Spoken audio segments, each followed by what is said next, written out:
Hello student, welcome to ज्ञानम। मेरा नाम डॉक्टर रजनी बंसल है और मैंने आईआईटी दिल्ली से पीएचडी किया है।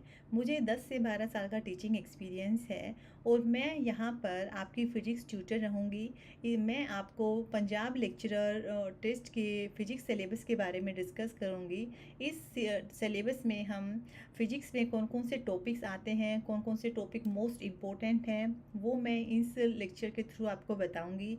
और मैं प्रीवियस ईयर्स में जो भी क्वेश्चंस आए हुए हैं और जिनके आने के चांसेस हैं वो भी हम वन बाय वन हमारे कमिंग लेक्चर्स में डिस्कस करेंगे। आज की क्लास में हम डिस्कस करने वाले हैं यूनिट एंड डायमेंशनल एनालिसिस। अगर हम यूनिट और डायमेंशनल एनालिसिस की बात करें तो प्रीवियस ईयर्स में हर बार 2 से 3 क्वेश्चंस यूनिट और डायमेंशनल एनालिसिस से आता है। डायमेंशन एनालिसिस फिजिक्स का एक इम्पोर्टेंट टॉपिक है। अगर हम फिजिक्स की कोई भी यूनिट की बात करें तो फिजिक्स की कोई भी क्वांटिटी डायमेंशन के बिना हेल्पलेस है, उसका कोई भी मतलब नहीं होता है। तो फिजिक्स में डायमेंशन का बहुत इम्पोर्टेंस है। अगर हमें सपोज मैं मार्केट में बनाना लेने गई और मैंने कहा कि मुझे 5 बनाना दे दो, तो there is no meaning of 5। Means अगर हम इसको बोलेंगे हमें 5 kg बनाना दे दो या हमें 5 लीटर मिल्क दे दो, then only we will say कि this is the correct statement according to physics. तो यही सब हम इस यूनिट में पढ़ेंगे कि यूनिट्स क्या होती हैं, फिजिक्स में हमें यूनिट्स की जरूरत क्यों पड़ती हैं, यूनिट कितने तरह की होती हैं, फिर उनका डायमेंशन फार्मूला हम कैसे लिखते हैं, डायमेंशन फार्मूले के क्या क्या एडवांटेजेस हैं, हम डायमेंशनल फार्मूले की हेल्प से किस किस तरह की न्यूमेरिकल्स को सोल्व कर सकते हैं। ये सभी अब हम आने वाली क्लास में डिस्कस करने वाले हैं। तो अब स्टार्ट करते हैं यूनिट के बारे में। यूनिट क्या होती है? अगर हम फिजिक्स की लैंग्वेज में इसको बोले तो unit is something, it is a quantity which is use to understand any concept related to physics. If I define, it is defining unit, it is a system, it is just defining any quantity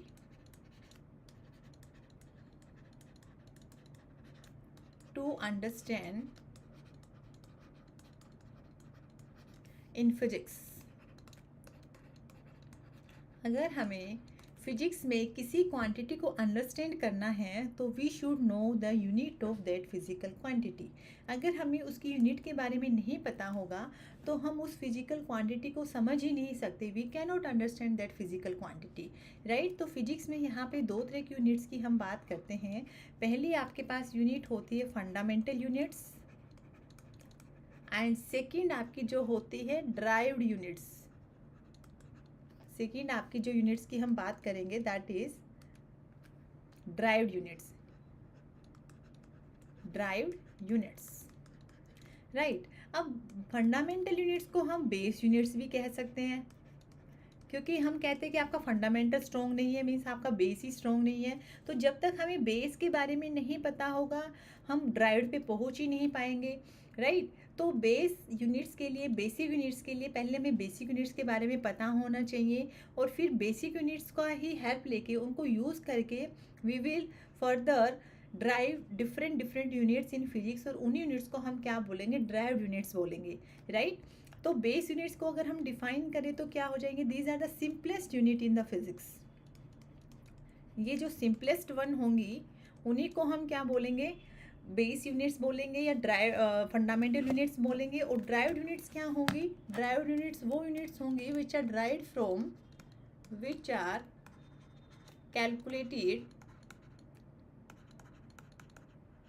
calculated from fundamental units, fundamental units. अगर कोई unit fundamental unit से हम उनको निकाल पा रहे तो उन यूनिट्स को हम क्या बोलेंगे? ड्राइव्ड यूनिट्स बोलेंगे। और जो यूनिट्स बहुत सिंपलेस्ट हैं, जिनको हम खुद से ही बिना विदाउट किसी हेल्प के हम उनको लिख पा रहे हैं, तो that is called base units और फंडामेंटल यूनिट्स, राइट। तो बेसिकली अगर हम मोटे मोटे तौर पे बात करें तो फिजिक्स के अंदर 3 फंडामेंटल यूनिट्स होती हैं। पहली आपके पास मास, जिसकी यूनिट हम लेते हैं किलोग्राम। सेकेंड आपके पास क्या होती है? लेंथ, जिसकी यूनिट्स होती है मीटर। और तीसरी आपके पास होती है टाइम, जिसकी हम यूनिट लेते हैं सेकेंड, राइट। तो ये आपके पास 3 सिंपलेस्ट यूनिट की हमने बात की है। अब ये 3 के अलावा हमारे पास अगर हम देखें तो टोटल आपके पास 7 फंडामेंटल यूनिट्स होती हैं, प्लस 2 सप्लीमेंट्री 2 सप्लीमेंट्री यूनिट्स की भी हम बात करते हैं। Supplementary 2 supplementary units, right. तो हमारे पास 7 फंडामेंटल यूनिट्स कौन कौन सी हो जाएगी? लेंथ, मास, टाइम, इसके नोटेशन हम यहाँ पे लिख लेते, this is length, second is mass, third is time, fourth is temperature, next is current, next is number of particles, next is intensity, right, and last one is, I think 7 is done.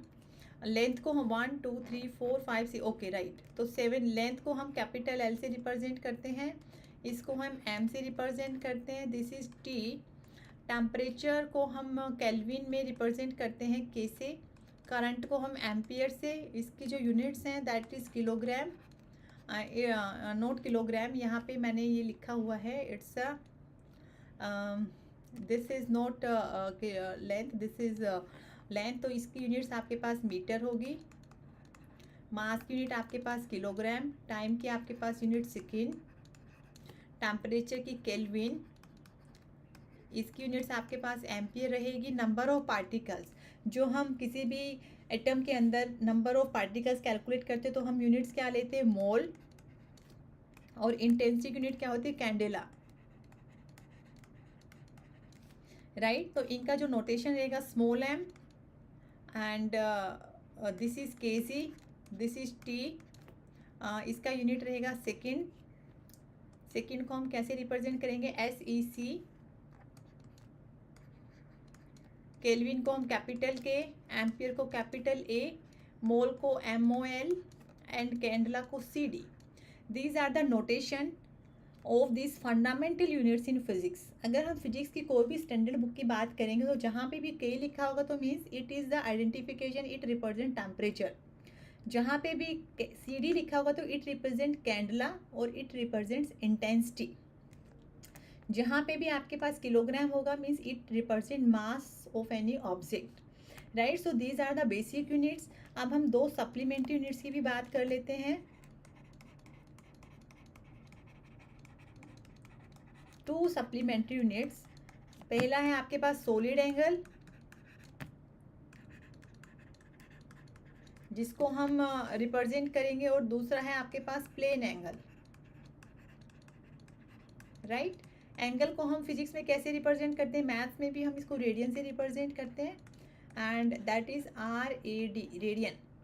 और solid angle को हम steradian से represent करेंगे, S T E R, steradian, and it is S T R A D, this is the representation, right. तो ये आपके पास 2 supplementary units हो गई, और 7 आपके पास बेसिक यूनिट्स हो गई। उनको हम बेसिक यूनिट्स को फंडामेंटल यूनिट्स कहते हैं। और जो फंडामेंटल यूनिट्स होती है these are the simplest one, right. और इन तीनों में भी जो सबसे मोस्ट सिंपलेस्ट है that is length, mass and time, ठीक है। क्योंकि इनको हमने बेसिक या फंडामेंटल यूनिट इसलिए बोला है because these can not be obtain, any other physical quantity can be obtain from this.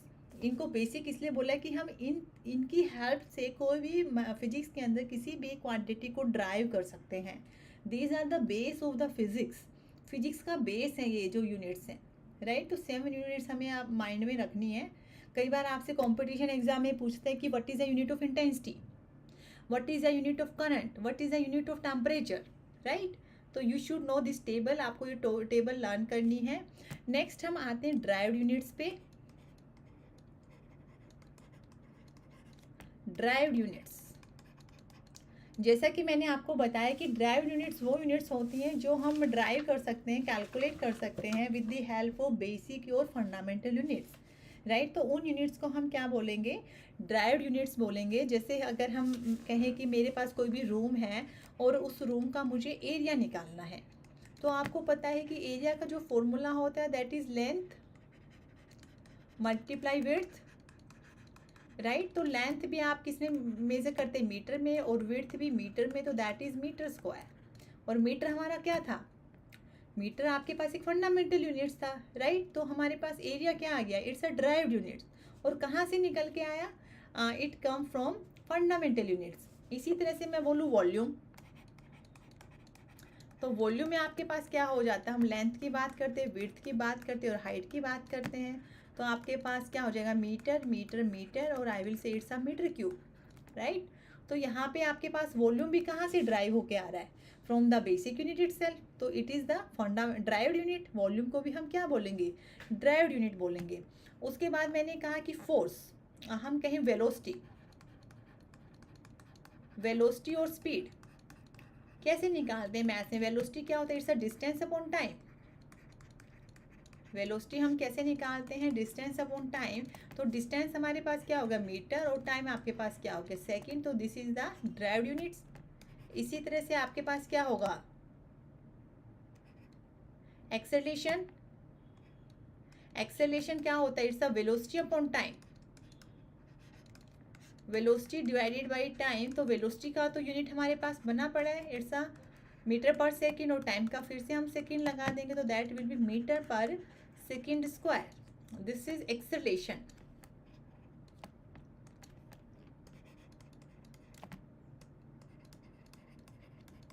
This is acceleration. तो there are so many units, around 100 units आपके पास फिजिक्स के अंदर एग्जिस्ट कर रही होंगी जी, जो सभी ड्राइव्ड यूनिट्स के अंदर आएंगी। और ये ड्राइव्ड यूनिट्स हम कहाँ से निकाल पा रहे हैं, देखो हमने यहाँ पे या तो मीटर यूज़ किया है, लेंथ यूज़ की है, या हमने टाइम यूज़ किया है, या फिर हमने क्या यूज़ किया है, मास यूज़ किया है। इन तीनों फिजिकल क्वांटिटी की हेल्प से ही हम फिजिक्स में कम से कम 100 यूनिट्स को ड्राइव कर पा रहे हैं। इसीलिए हमने लेंथ, मास और टाइम को सिंपलेस्ट यूनिट्स बोलना है फिजिक्स के अंदर। These are the basic units, और बेसिक के अंदर भी सिंपलेस्ट बेसिक यूनिट्स हैं, राइट। क्योंकि इन तीनों यूनिट्स को ही हम बार बार यूज़ कर रहे हैं to derive different different units, different different physical quantity in the physics, right. अब हम आते हैं, ये तो हमने बात कर ली है कि आपके पास फंडामेंटल यूनिट्स क्या होती हैं, और दूसरा आपके पास ड्राइव्ड यूनिट्स क्या होती हैं, राइट। अब हम आते हैं what is dimensional formula. Dimensional formula, तो जैसा कि मैंने अभी आपको बताया कि फिजिक्स के अंदर हमारे पास मास, लेंथ और टाइम, ये एक ऐसी तीन बेसिक क्वांटिटी हैं, फिजिकल क्वांटिटीज़ हैं, जिसको हम बार बार रैपिडली यूज़ करेंगे and to find out the derived units. तो यहाँ पे अगर मैं इसको लिख दूँ m की पावर a, l की पावर b एंड t की पावर c, और इसको ब्रैकेट में बंद कर दूँ, तो it will treated as dimensional formula. It will treated as dimensional formula, right. तो से जैसे मैंने यहाँ पे एरिया था, एरिया का क्या होगा डायमेंशनल फॉर्मूला, एरिया की आपको यूनिट पता है। कोई भी डायमेंशनल फॉर्मूला निकालने के लिए हमें उसका फॉर्मूला पता होना चाहिए, राइट। तो जैसे मुझे एरिया है, एरिया का मुझे क्या निकालना है, डायमेंशनल फॉर्मूला निकालना है। तो what is the formula of area, area का फॉर्मूला है लेंथ इंटू विड्थ। तो दोनों आपकी किस में मेजर होगी, मीटर इंटू मीटर। तो यहाँ पे क्या हो जाएगा, मास तो कुछ है ही नहीं, राइट। अच्छा लेंथ, यहाँ पे लेंथ, यहाँ भी लेंथ है, यहाँ भी लेंथ है, तो एल स्क्वायर हो जाएगा। और यहाँ पे टी का भी टाइम का कंपोनेंट भी नहीं है, तो इट विल बी ज़ीरो। यहाँ पे कोमास नहीं आएंगे डायमेंशन फॉर्मूलेज में, सॉरी फॉर दिस, कोमास नहीं रहेंगे। तो यहाँ पे m zero, L square, T zero. So this is a dimension formula for area. Okay, if I say कि what is the dimension formula for mass, mass का dimension formula क्या हो जाएगा, m1। मास है तो सिर्फ मास ही आएगा, लेंथ तो नहीं आएगा। l की पावर 0 मीन्स 1 एंड t की power 0 also 1। What is the dimension formula of length, that is, वहाँ पे m भी 0 हो गया, बट यहाँ पे लेंथ की 1 हो जाएगा, t का क्या आ जाएगा, 0 आ जाएगा। इफ आई से what is the dimension formula of time, so that will B m0, l0 and t1, right. Means यहाँ पे मास है तो सिर्फ मास की ही पावर आ रही है, लेंथ और टाइम वहाँ पे है ही नहीं।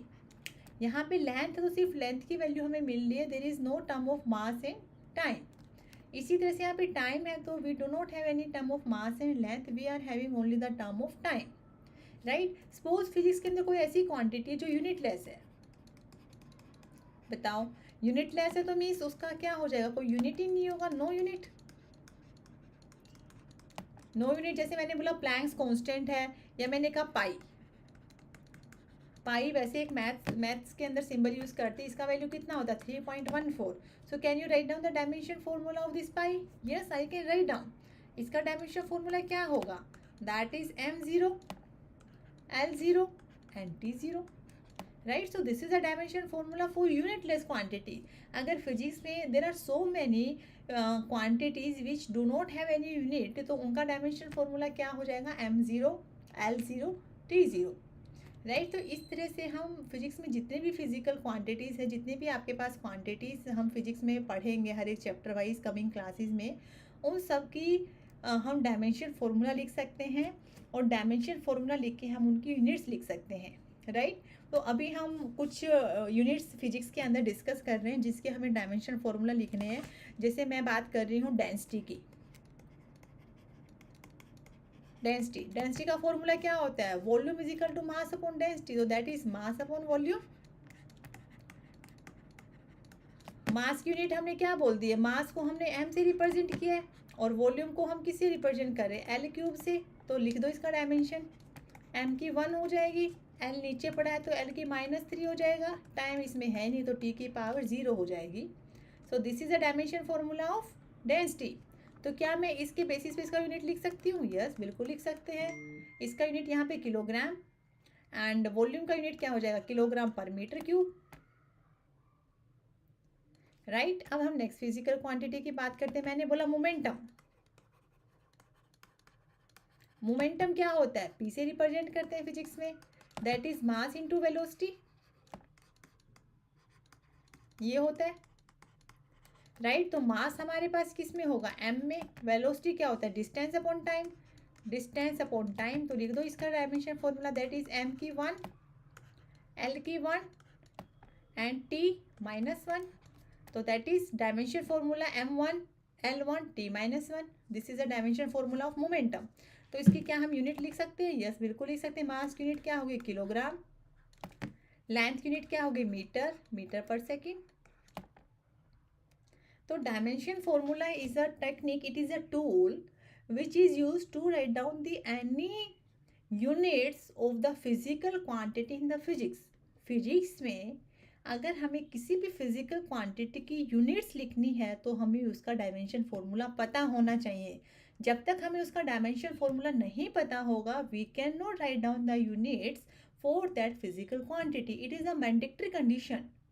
वो मैंडेटरी कंडीशन हमें फुलफिल करनी है, डायमेंशन फॉर्मूला हमें लिखना आना चाहिए। जब तक हमें डायमेंशन फॉर्मूला लिखना नहीं आएगा, हम उस फिजिकल क्वांटिटी की यूनिट्स को लिख ही नहीं पाएंगे। It is a basic tool, right, that we should know. उसके बाद हम आते हैं, मैंने बोला रेजिस्टेंस। लिखो रेजिस्टेंस का, what is the formula for resistance, R. R का फॉर्मूला क्या होता है, V by I, right. V को हम किस में लिखते हैं, आर को, आर का फॉर्मूला क्या होता है, R is equal to rho L by A. Rho is the density, L upon A, ये आपके पास है। तो R is equal to rho L upon A. तो डेंसिटी का हमने अभी लिखा है, डेंसिटी का क्या होता है, मास अपॉन वॉल्यूम, मास अपॉन वॉल्यूम। और यहाँ से इसकी क्या हो जाएगी, लेंथ अपॉन एरिया, राइट। तो एक आपका यहाँ से कैंसिल हो गया, एक लेंथ तो आपके पास क्या हो जाएगा, दैट इज मास की पावर 1 वॉल्यूम, और एक लेंथ यहाँ से बच रही है तो कितना हो गया, एल की 4 -4 रहेगा, और टी की क्या आ जाएगा, 0 आ जाएगा। This is a dimension formula, right, for resistance. उसके बाद हम लिखते हैं रिफ्रैक्टिव इंडेक्स की। रिफ्रैक्टिव इंडेक्स में आपने पढ़ा होगा, जो हम ऑप्टिक्स में यूज करते हैं, रिफ्रैक्टिव इंडेक्स।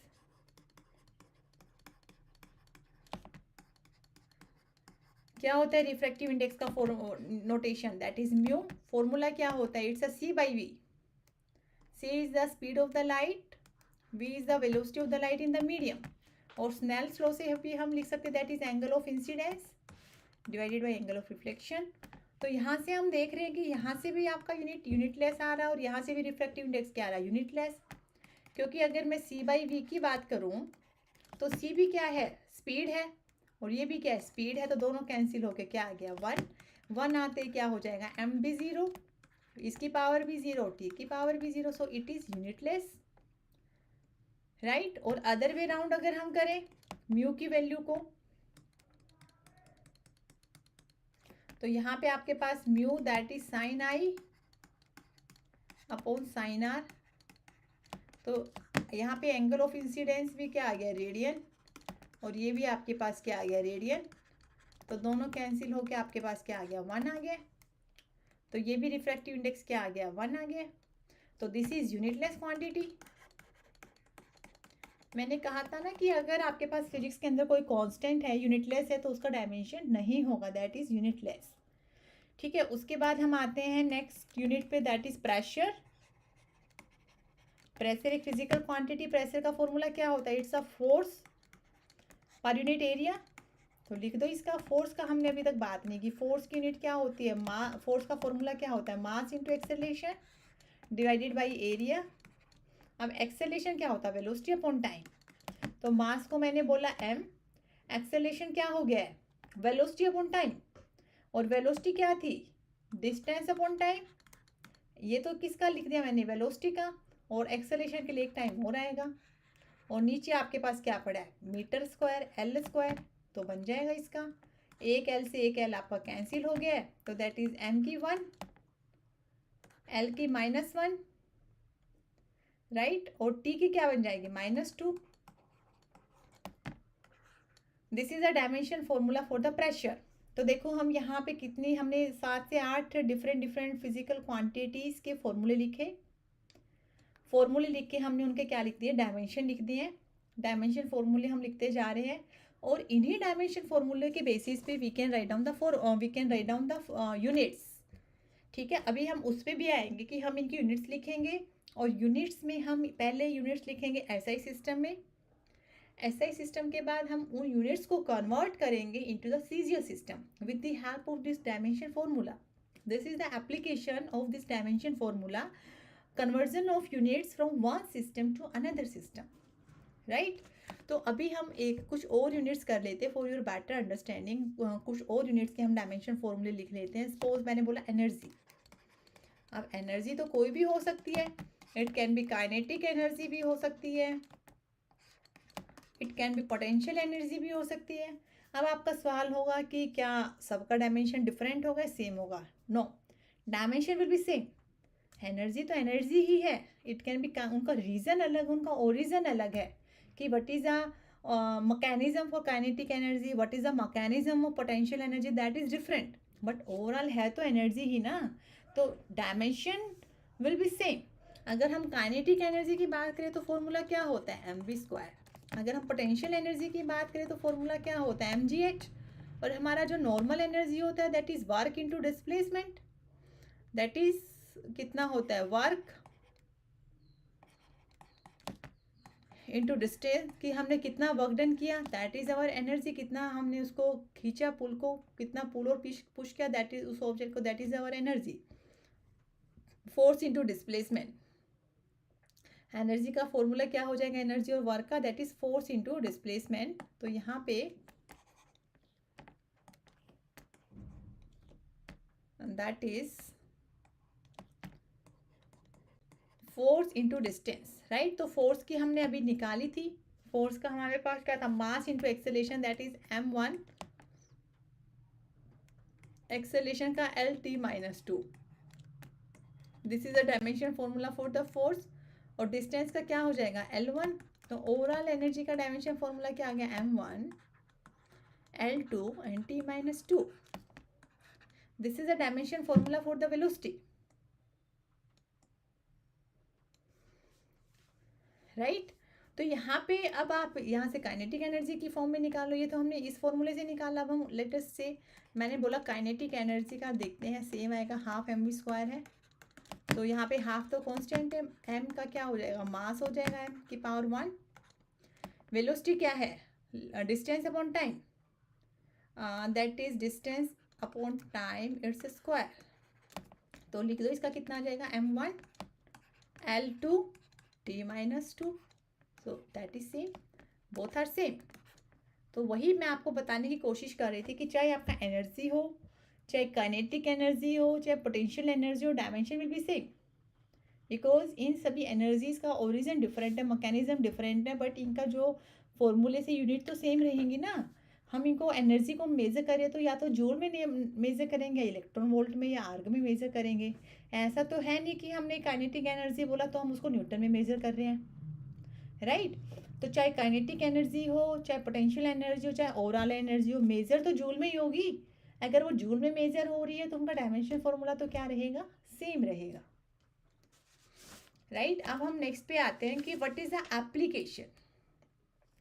तो I will share one sheet जिसके अंदर आपके अराउंड 60 to 70 डायमेंशन फॉर्मूलेज होंगे। After this class I will share that document on your WhatsApp, मैं आपके साथ शेयर कर दूंगी, तो you can have a look different different physical quantities के क्या फॉर्मूलेज होते हैं, and how to write down the dimension formulae, how to find out the dimension formulae for that different different physical quantity. आप cross check कर सकते हो, you can try to write down by yourself for your better understanding, right. अब हम आते हैं what are the applications.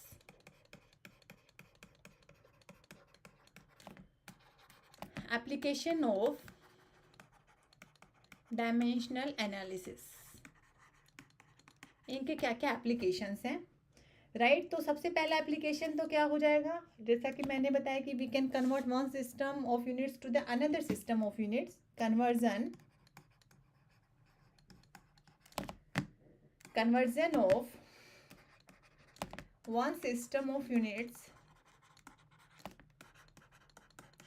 to the another system of unit, another system। समझते हैं इस बात को क्या कहना चाह रहे हैं। वन सिस्टम का मतलब क्या है, फिजिक्स के अंदर आपके पास एक तो मेन सिस्टम होता है that is SI system, SI unit system, और दूसरा सिस्टम हम जनरली यूज करते हैं CGS system, CGS system, right. तो with the help of dimensional formula हम एक सिस्टम से को दूसरे सिस्टम में स्विच करवा सकते हैं, वेरी इजी, क्योंकि हमारे पास डायमेंशन फॉर्मूले में हमारे पास क्या आ जा रहा है, MLT, राइट। और इसका अगर हम SI में लिखते हैं तो आपका क्या आ गया, किलोग्राम मीटर सेकेंड, और इसको मैं सीजीएस में लेके जाऊंगी तो क्या बन जाएगा, it's a gram centimetre second. जो भी वैल्यूज होंगी यहाँ पे कितना आ जाएगा, 10⁻3। 1 किलोग्राम में कितने ग्राम होते हैं, 1000 ग्राम, और यहाँ पे क्या आ जाएगा, 10⁻2 का फैक्टर इंटू सेंटीमीटर, और सेकंड आपका सेम ही रहेगा। तो this is the SI system and this is the CGS system, हो जाएगा convert. Let us take the one example, जैसे मैंने बोला जो प्रीवियस ईयर में आपका प्रीवियस ईयर का क्वेश्चन है, 2 क्वेश्चंस मैं यहाँ पे आपसे डिस्कस करना चाहूँगी कि convert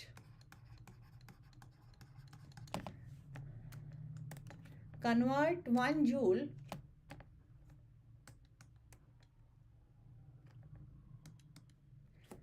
I am saying convert 1 joule to 1 arc, and second question is convert 1 Newton to dyne। बताइए क्या हो गया, क्या कैसे हम इसको करेंगे। तो जूल का मतलब क्या हो गया, इट्स अ एसआई सिस्टम। आर्ग का मतलब क्या हो गया, मैं सीजीएस सिस्टम में स्विच कर रही हूँ, और हमारा ओवरऑल सिस्टम किसकी कहानी बता रहा है, एनर्जी की कहानी बता रहा है। यहाँ पे न्यूटन किसके लिए यूज़ करते हैं हम, कितना फोर्स लगा है, कितने न्यूटन का फोर्स है, दैट इज फोर्स। तो 1 Newton that is SI system की हम बात कर रहे हैं, और हम किस में स्विच करना चाह रहे हैं, सीजीएस सिस्टम में स्विच करना चाह रहे हैं, राइट। तो आपके पास ये 2 क्वेश्चन हैं, तो पहले हम सोल्व कर लेते हैं फर्स्ट क्वेश्चन को। How to solve this question, आपके पास एनर्जी, मैंने कहा था कि अगर हमें एक सिस्टम से दूसरे सिस्टम में भी जाना है तो हमें क्या पता होना चाहिए, डायमेंशन फॉर्मूला पता होना चाहिए। तो लिख देते हैं एनर्जी का डायमेंशन फॉर्मूला। एनर्जी का फॉर्मूला क्या था, फोर्स इंटू डिस्प्लेसमेंट, राइट। यहाँ पे हमने कहीं लिखा था एनर्जी का dimension, yes this is a kinetic energy का डायमेंशन फॉर्मूला या नॉर्मल एनर्जी का m1L2T-2। Okay, so this is m1L2T-2, this is a dimension formula. तो लिख दो इसकी यूनिट। इसका यूनिट क्या हो जाएगा? अगर हम इसकी यूनिट्स लिखेंगे तो यहाँ पे आपके पास आ जाएगा that is units kilogram, and here is meter square, and here is second square। ये आपके पास यूनिट बन गया based on this dimensional formula. अब हमें इसको किस में लेके जाना है? तो यही तो आपका क्या बनता है, दिस इज 1 जूल। ये आपका क्या बन गया है? 1 जूल बन गया। अब इसको कन्वर्ट कर दो ऐसे सिस्टम में, तो दैट इज ग्राम। तो 1 किलोग्राम, 1 किलोग्राम में कितने ग्राम? 1000 ग्राम। इसमें कितना हो जाएगा? 104 मीटर। 1 मीटर में 100 सेंटीमीटर, तो इतना दैट इज सेंटीमीटर स्क्वायर। और सेकंड स्क्वायर आपका एज इट इज रहेगा। तो कितने का फैक्टर आ गया? 4 जीरो यहाँ आ गई और 3 जीरो यहाँ आ गई। It's a 10⁻⁷। यहाँ क्या बन गया? Gram centimetre square upon second square. Right. तो मैंने क्या बोला था कि अगर मेरे पास 1 kilogram metre square upon second square है, तो इसको मैं क्या बोल रही हूँ? It's a 1 joule. राइट। और मेरे पास जब बन रहा है 1 gram centimetre square upon second square, तो ये मेरे पास क्या बन गया? इट्स अ 1 अर्ग। तो हो गया कन्वर्ट। तो आपके पास क्या आ गया? That is 1 joule, that is equal to 10⁻⁷ erg. So this is a way we can convert one system of energy to the another system. Very important. कई बार आपसे एग्जाम में बहुत बार पूछा गया है कि what is the conversion of, very important question, what is the conversion of energy from SI system to CGS system। तो कितने का कन्वर्जेंस हम यहाँ पे देख पा रहे हैं? आप देख पा रहे हैं कि यहाँ पे आपके पास 10⁻, आपके पास 4 ऑप्शंस होंगे। 10⁻7 का फैक्टर, 10⁻⁻7, 10⁻4, 10⁻⁻4। तो करेक्ट आंसर क्या आएगा? 10⁻7। बट समटाइम इसको ट्विस्ट कर देते हैं। आपसे पूछा जाता है कि 1 अर्ग कितना इक्वल होगा? 1 अर्ग कितने के इक्वल हो जाएगा? It will be 10⁻7 joule. इसको रिवर्स करके ही पूछ सकते हैं। इट डिपेंड्स कि क्वेश्चन में क्या पूछा गया है, क्योंकि joule is a bigger quantity and अर्ग इज अ स्मॉलर क्वांटिटी। तो 1 अर्ग कितने के इक्वल हो गया? 10⁻⁷। कई बार हम ये देखना भूल जाते हैं कि आपके पास अर्ग का कन्वर्जन जूल में पूछा गया है या जूल का कन्वर्जन अर्ग में पूछा गया। This thing is very important. अगर जूल को अर्ग में कन्वर्ट करवा रहे तो दैट विल बी 10⁻7, राइट। और अगर 1 अर्ग को जूल में करवा रहे तो that will B 10⁻⁷। It depends कि हमारा बड़ा यूनिट से छोटे में जा रहे हैं या छोटे से हम बड़े में जा रहे हैं, राइट। तो similarly we can go for another problem, जिसके अंदर हमने किसको कन्वर्ट करना है? 1 न्यूटन को डाइन में कन्वर्ट करना है। I am writing here another problem based on unit conversion, convert 1 newton to dyne. तो यहाँ पे हमारे माइंड में क्लिक हो जाना चाहिए कि न्यूटन का मतलब क्या हो गया? We are talking in terms of force. तो हम पहले लिख देते फोर्स का dimension formula. It's a mass into acceleration, right. तो मास हमारा क्या है? m/1। एक्सेलरेशन क्या है? Distance upon time. Distance upon time means velocity upon time. तो वेलोसिटी फिर से क्या होगा? Distance upon time. तो that is L1T-2। This is a dimension formula for force, that is equal to 1 Newton. तो मैं क्या बोलूँ कि आपका जो 1 न्यूटन है वो क्या बन गया आपका? यहाँ पे it's a kilogram, length is metre upon second square. This is 1 newton. कर दो इसको कन्वर्ट। इसको हमें सीजीएस में लाना है, तो मैं क्या लिख सकती हूँ? 1000 ग्राम। 1 सेंटीमीटर को 100 सेंटीमीटर। सेकेंड आपका क्या आ जाएगा? Second square. तो क्या बन गया है? किलोग्राम मीटर पर second square, that is equal to 10⁻3। Zero यहाँ से आ रहा है, 2 जीरो यहाँ से आ रहा है, तो 10⁻5 gram centimetre upon second square. और इसी को तो हम डाइन बोल रहे हैं, तो कैन आई से 1 न्यूटन अर्थ इक्वल टू 10⁵ डाइन, राइट? और other way round I can say 1 dyne that will be 10⁵ Newton. Very important, note it down. Conversion of 1 newton to dyne कितने का फैक्टर से conversion होता है, और second conversion of energy का joule से कितने में कन्वर्जन होता है। तो ये आपके प्रीवियस ईयर्स में आप देखोगे तो बहुत बार इन दोनों का कन्वर्जन आपसे पूछा गया है। तो यू शुड नो कि कैसे हम इसको ड्राइव करते हैं, and you should also keep in mind, आपके माइंड में भी होना चाहिए कि इसका न्यूमेरिक वैल्यू किस फैक्टर से हो रहा है, 10⁴ के फैक्टर से हो रहा है, या 10⁻³ के फैक्टर से हो रहा है, या 10⁻7 के फैक्टर से हो रहा है। तो ये आपको याद भी होना चाहिए और ये आपको ड्राइव करना भी आना चाहिए कि how we are going to convert one system of unit to the another system of unit, right? So this is the one application of dimensional analysis. अब हम इसके सेकेंड इम्पोर्टेंट एप्लीकेशन पे आते हैं। इसका जो सेकेंड इम्पोर्टेंट एप्लीकेशन है वो क्या कहता है? सेकेंड इम्पोर्टेंट एप्लीकेशन है कि we can check the accuracy of any formula, accuracy of any formula we can check it.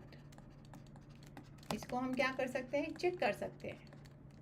अगर आपके पास कोई भी फॉर्मूला है, से मैंने बोला कि आपने सभी ने सिंपल पेंडुलम तो पढ़ा ही होगा। सिंपल पेंडुलम में मैंने कहा time period it's a 2π√L/G। ये formula it's a well known formula, wait T is a time period कि आपका जो सिंपल पेंडुलम ऑसिलेट करता है ना about its mean position, so it's a time period of simple pendulum.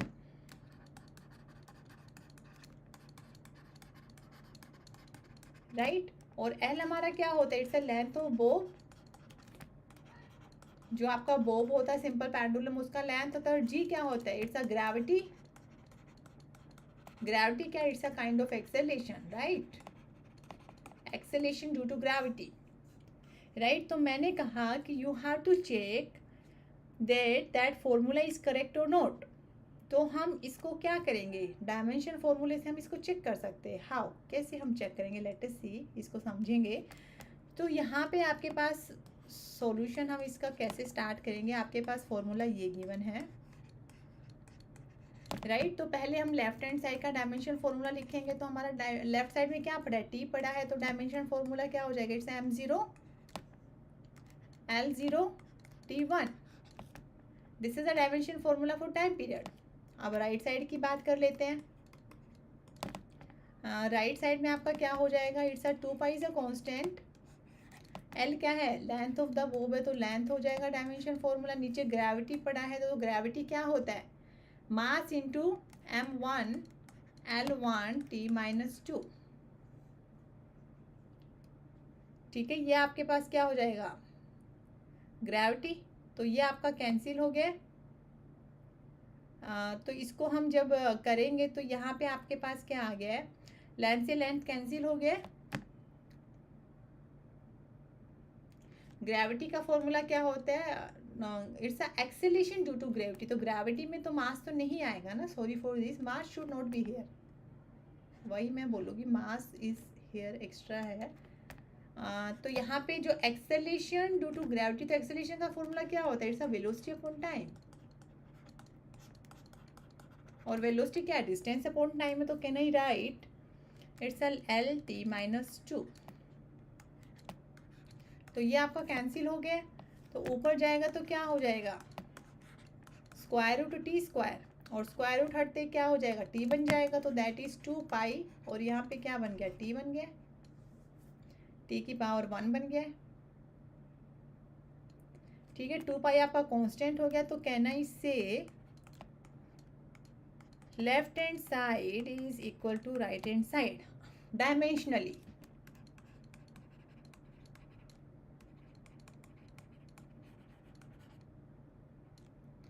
Dimensionally आपका जो left hand side है उसका dimension formula is equivalent to dimension formula of right hand side, so this formula is accurate. ये formula आपका क्या हो गया, accurate हो गया, राइट। सिमिलरली हम और भी प्रॉब्लम्स कर सकते हैं। There are so many problems available here to check the accuracy of any formula, कि अगर आपके पास कोई भी गिवन फॉर्मूला है वो करेक्ट है नहीं है। तो latest I am writing few problems here. Suppose I am saying, जिससे हमारे पास इक्वेशन होती है लीनियर मोशन की इक्वेशन है, that is v square minus u square that is equal to 2as। इसको हमें चेक करना है डायमेंशनली कि whether this equation is correct और नॉट, राइट। इसको हम डायमेंशनली चेक कर सकते हैं। और हम डायमेंशनली क्या चेक कर सकते हैं, v square s is equal to u t plus half a t square, इसको हम चेक कर सकते हैं, राइट। तो here I am writing one problem जिसमें आपके पास फ्रिक्वेंसी गिवन है, it's a 1/2L and it's a T/M. check it। इस फॉर्मूले को हमें चेक करना है dimensionally, we will check it. तो डायमेंशनली हम इसको कैसे चेक करेंगे,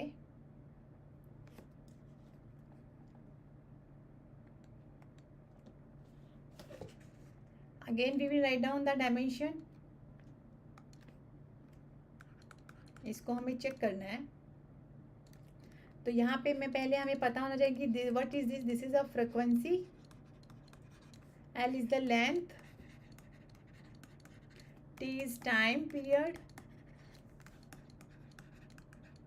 and M is the mass, right। तो same thing we have to do.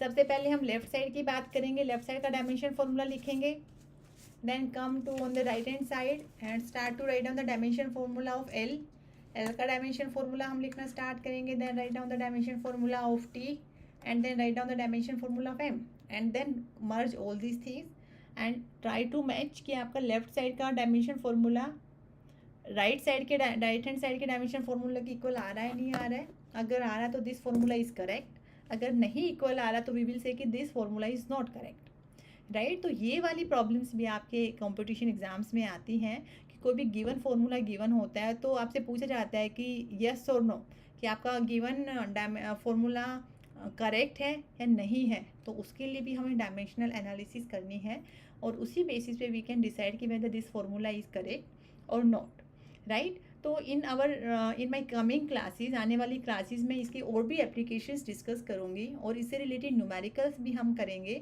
और इस टॉपिक को और बेटर तरीके से अंडरस्टैंड करने की कोशिश करेंगे। Till then thank you so much.